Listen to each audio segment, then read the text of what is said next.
Voilà. Un petit recueil publié chez Gérard Pfister. Oh, dites-moi s'il ici-bas sombrera. Devant la cathédrale, je voyais une vieille dame de Roumanie qui mendiait. J'ai pour usage, sans être musulman, bien sûr, chez les musulmans qui sont tellement décriés, les pauvres, l'aumône est obligatoire tous les jours. Et je m'en suis fait sans être musulman, ni circoncis, ni rien. Je me suis fait obligation de faire un peu l'aumône dès que je sors de chez moi. C'est la moindre des courtoisies dans une époque qui connaît 15 millions. En France, 15 millions de Français sont dans la pauvreté. 15 millions. Retenez le chiffre et dites-le autour de vous. Il ne paraît jamais dans les journaux. De la pitié. De la pitié.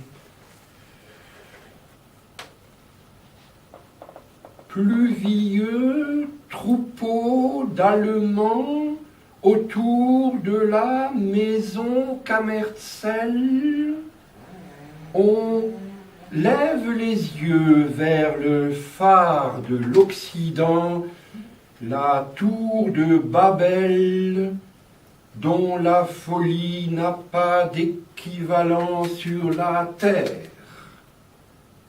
M'est venu l'autre jour, en 4, 5, 6 journées, un poème cathédrali de 1800 vers qui reste encore à publier. 1800 vers sur l'un des plus grands monuments du monde, n'est-ce pas?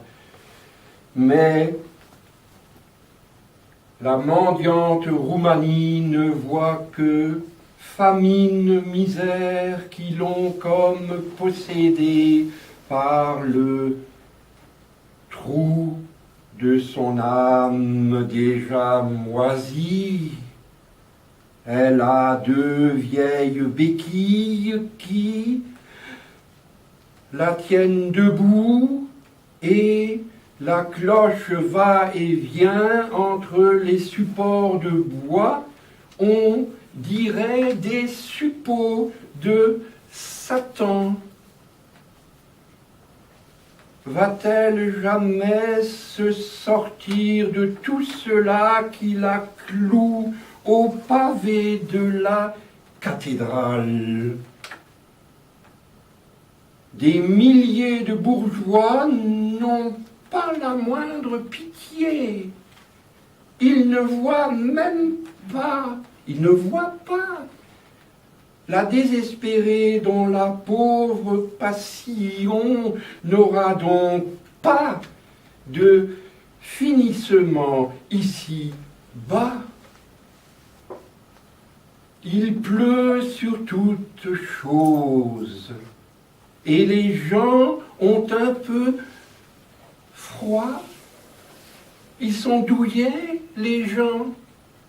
Ils ont des enfants, des autos à rembourser, même souvent des animox qui, sous leur toit, mangent beaucoup de pâté pour chat.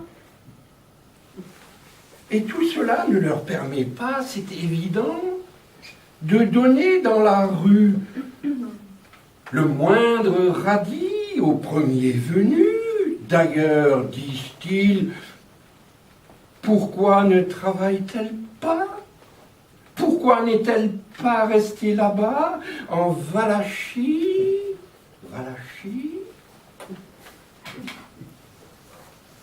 Et pourquoi l'État n'a-t-il pas prévu des abris pour ces gens-là, des bunkers, loin de la cité?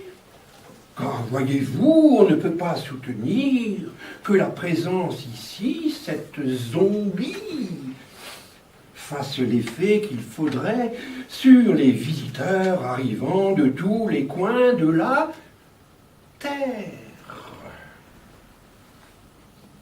Notre cœur est-il donc devenu la citerne sans eau qui dans les déserts ne sauvera pas le voyageur égaré parmi les cauchemars et les fils barbelés d'une rapacité qu'on n'abolira plus. Oh, 8 personnes dans le monde, 8 personnes dans le monde détiennent la moitié de la fortune de l'humanité. 8 individus détiennent la moitié de la fortune des 5 milliards. Les abeilles ne font pas ça, les chiens ne font pas ça, les chats ne font pas ça. Oh mon Dieu, quels imbéciles nous sommes, bien pires que des chameaux, des autruches, kangourous, des varans du Komodo. Même les dragons, ils ont parfois de la pitié. Et ce petit livre naît le 13 février 2002. C'est très bref. Ô jour mystérieux du 30 novembre 2000 à aujourd'hui 13 février 2002, m'a surgi par les yeux et le cœur telle l'abondance qui nous donna si belle profusion. Tu les as quasi acceptés. Il aurait pu refuser qu'on écrive autour de lui. Va te faire voir, qu'est-ce que tu veux. Ah, non, ce n'est pas le cas. Tu les as quasi acceptés. Oh, la longue forêt où d'ici peu se lira, quelle amitié infinie a pu naître parmi ce cœur un peu vieilli d'homme qui n'a nullement loupé sa vie. Quel est ce trésor qui m'est tombé dessus? Moi, je n'attendais plus rien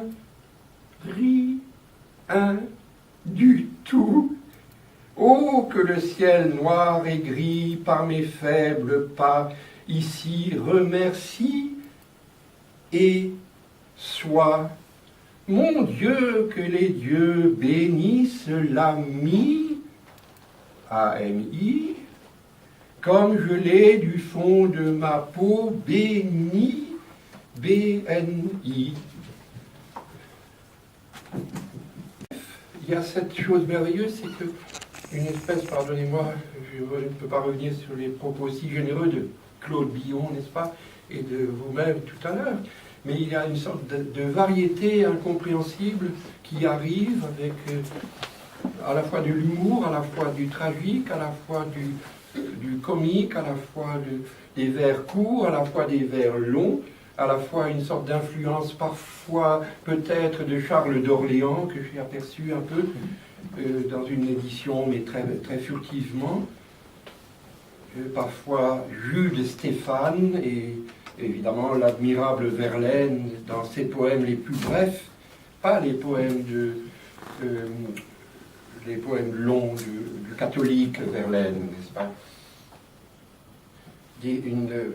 Un poème de vers très court, et ensuite un texte terminal.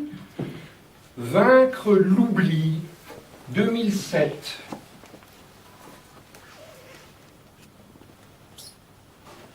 Escalier rougissant, je me dissimulais dans le haut du café.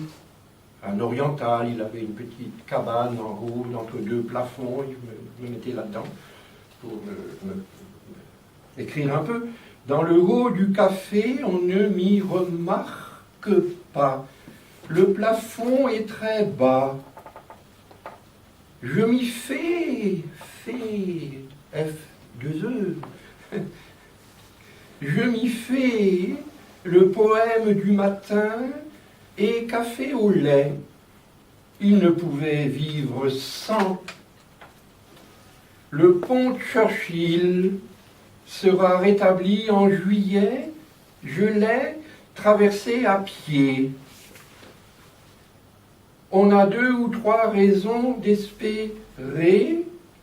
Paris n'est qu'à 2 heures d'ici, et les Glorias nous viendront de partout à la fois.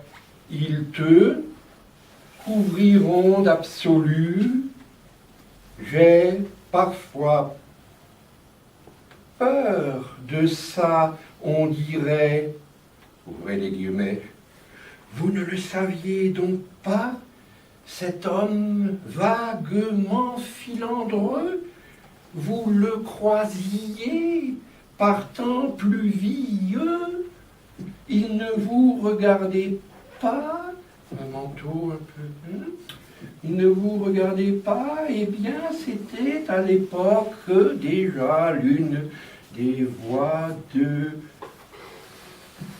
la poésie de ce temps. Ce n'était pas marqué en bleu sur son front, il n'avait nul soin de ses cheveux, et les souliers prennent l'eau. Triste roi d'un passé qu'il n'a pas encore terminé. On disait, oui, cet homme-là écrivit 7 milliers de formats, 21, 29, 7, qu'il entassait au logis de sa mère âgée. Il ne les publiera peut-être pas de son vivant à lui. Vivement j'avancerai, mon établi mordoré vaincra l'oubli, rien ne m'atteindra plus, puisqu'il paraît maintenant qu'on n'aura plus de postérité, hein. L'espèce humaine, 80, 100 ans, c'est très très embarrassant. Je n'ai malheureusement pas d'enfants, mais il est certain que si j'avais des enfants, et dans le tramway, parfois je vois des petites jeunes filles roses avec des sandales bleues et des lunettes jaunes, et je me dis dans quel monde elles mettent les pieds, hein.